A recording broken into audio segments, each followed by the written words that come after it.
J'ai un parcours un petit peu surprenant parce que j'ai commencé mes études dans le secteur de la vente et de la finance. J'ai travaillé pendant 10 ans dans le secteur de la finance, donc j'ai travaillé pour des grands groupes bancaires. J'ai fait de l'assurance, j'ai fait de la fiscalité, j'ai fait du financement immobilier. Et, et puis à mes 30 ans, j'ai eu l'impression d'avoir fait un peu le tour de ce secteur-là.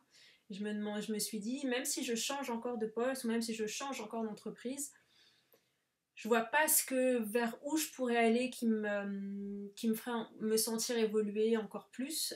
Donc est-ce qu'il faudrait pas mieux changer complètement de métier? Je me suis pas mal remise en question et je suis retournée à une passion, un rêve d'enfant qui était le journalisme. Et donc à 30 ans, j'ai passé le concours d'entrée à l'ESJ, donc à l'école supérieure du journalisme qui est à Paris, Tolbiac, et je suis retournée sur les bancs de l'école. Au départ, j'ai suivi un cursus de presse écrite parce que j'ai toujours été passionnée par l'écriture. Et au fur et à mesure des années d'école, j'ai découvert le monde de l'audiovisuel. C'est un monde qui m'a complètement happée et absorbée. Et donc aujourd'hui, je suis journaliste, auteure et réalisatrice. Je travaille régulièrement pour une émission qui passe sur une chaîne nationale et je réalise des sujets de vulgarisation scientifique. Et depuis 3 ans maintenant, au fur et à mesure des rencontres que j'ai pu avoir par les opportunités, on m'a proposé de réaliser le portrait d'un artiste designer. En fait, il y avait toute une exposition qui était faite pour cet artiste. Il y avait ses œuvres qui étaient exposées, il y avait un livre qui était édité, et on m'a proposé de réaliser son portrait pendant 12 minutes, et ce portrait a été diffusé pendant l'exposition, lors de l'inauguration du Palais de Lomé au Togo. C'est cette opportunité-là qui m'a permis d'entrer vraiment professionnellement dans le monde de l'art contemporain. C'est un monde qui m'intéressait beaucoup, mais duquel j'étais encore publique et pas encore actrice.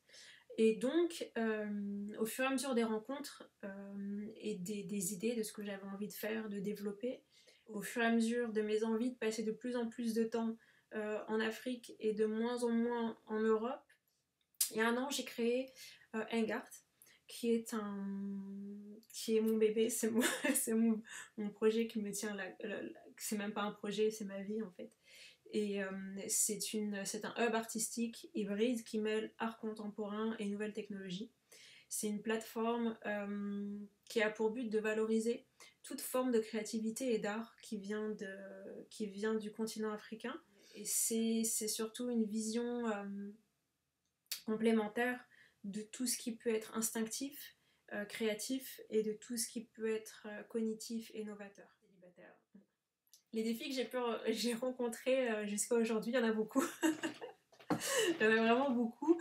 Il y a déjà être une femme. Être une femme, c'est un sacré défi. Être métisse, c'est un défi. Être, être d'origine africaine, c'est un défi. Être mère célibataire, c'est un défi.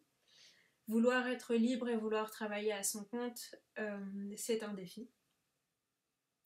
Et vouloir faire ce qu'on aime et refuser de rendre des comptes sur les choix qu'on fait, c'est un défi. Faire face à tous ces défis, je pense tout le monde fait plus ou moins la même chose, c'est-à-dire qu'on puise en nous.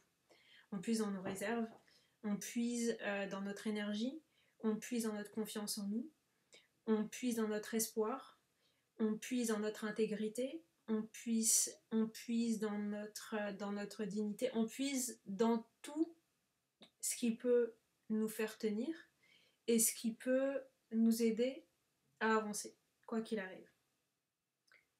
En ce qui me concerne, au fur et à mesure des années, ce qui m'a le plus aidé, c'est d'apprendre à me connaître. Le chemin est encore long, mais vraiment, je suis pas du tout nostalgique de qui j'étais à 20 ans ou à 30 ans parce que la meilleure version de moi-même, c'est celle d'aujourd'hui, finalement, parce que c'est celle qui se connaît le mieux. C'est celle qui fait de moins en moins de compromis, parce que justement, je sais qui je suis, j'accepte d'être qui je suis, et savoir qui je suis me permet de savoir pourquoi je me bats, et pourquoi je relève tous ces défis, et pourquoi je fais certains choix et pas d'autres. La vision de la femme dans mon secteur d'activité, c'est un peu compliqué. Déjà, j'aime pas beaucoup les cases, donc j'aime pas trop définir les choses et les figer comme ça. J'ai choisi des secteurs d'activité, que ce soit le journalisme, que ce soit l'audiovisuel, que ce soit la culture, l'art contemporain. Ce sont des secteurs où l'ouverture d'esprit et la créativité sont moteurs. Donc l'avantage, c'est que la place du sexe derrière la créativité, derrière l'ouverture d'esprit n'est pas forcément importante. C'est-à-dire que c'est vrai clairement que dans le monde de l'art contemporain, bien sûr qu'il y a plus d'artistes hommes que d'artistes femmes, ça c'est sûr. Dans l'audiovisuel, les techniciens, il y a beaucoup plus d'hommes que de femmes. Je pense aussi que, j'en suis pas sûre, mais je pense aussi que chez les journalistes, en général, en tout cas dans l'audiovisuel, il y a beaucoup plus d'hommes que de femmes.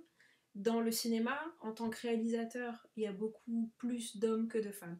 Ça, c'est une réalité. Maintenant, je n'y suis pas confrontée tous les jours. Quand, je subis un échec, ce n'est pas forcément parce que je suis une femme. D'ailleurs, c'est marrant parce qu'en fait, ça, j'y pense jamais. Si j'échoue quelque part, je vais juste me dire que c'est parce que j'ai pas assez travaillé, mais je vais jamais me dire que c'est parce que je suis une femme. Et je suis pas confrontée à ça tous les jours. C'est bien sûr que ce qui se passe dans nos secteurs d'activité, c'est le reflet de ce qui se passe dans la société, mais c'est pas un combat que je dois mener tous les jours. Alors, si je devais donner un conseil aux femmes, ce serait certainement de ne pas suivre le conseil des autres. Parce que personne ne nous connaît mieux que nous-mêmes, personne ne sait mieux ce qui peut nous rendre heureuses et épanouies que nous-mêmes. Donc la seule chose qu'on doit suivre, c'est nos envies, euh, nos ambitions, nos objectifs, nos amours, nos colères, nos peurs parfois aussi, en tout cas notre instinct et ce qui nous guide. Écouter les conseils des autres, c'est les laisser nous poser des limites. Et on est les seuls à pouvoir se limiter, à savoir jusqu'où on peut aller ou ne pas aller. Donc le seul conseil que je pourrais me permettre de donner, c'est simplement de se connaître le mieux possible, pour avoir confiance en soi et pour savoir où on va.